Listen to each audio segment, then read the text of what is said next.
এতদিন তো একটা রিজার্ভ করা অটোতে করে অফিস যেতাম। আমি, ভারতীদি আর অমিত্রাদি, ওরা দুজন দুদিন আগে রিটায়ার করে গেলেন। আমি আর ওই অটোটা নিইনি, কেননা প্রচুর খরচ পড়ে যায়। তাই আজকে থেকে বাসেই যেতে হবে। বাসে করে চলে গেলাম, তারপরে টোটোয় করে এই অফিসে পৌঁছে গেলাম। আর আজকে সরস্বতী পুজোয় কেউ ছিল না অফিসে, আমি একমাত্র একা আমি। তো ভাবলাম যে গেটটাও বোধহয় আমাকে খুলতে হবে, দেখলাম না, স্বপন খুলে দিয়ে গেছে।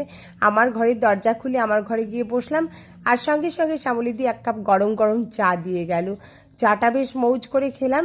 আর এই দেখো, একটা ধূপকাঠিও জ্বালিয়ে দিলাম। এই ধূপকাঠির গন্ধটা খুব ভালো, তাই বাড়ি থেকে নিয়ে এসেছিলাম। আর তারপরে টেবিলটাকে ভালো করে গুছিয়ে নিলাম। টেবিলটা খুব এলোমেলো হয়েছিল, প্রচুর নিমন্ত্রণের কার্ড এসে জমা হয়েছে। এত এত নিমন্ত্রণের কার্ড খুলে খুলে দেখছিলাম কে কবে নিমন্ত্রণ করেছে, সব তো যাওয়া সম্ভব হয় না।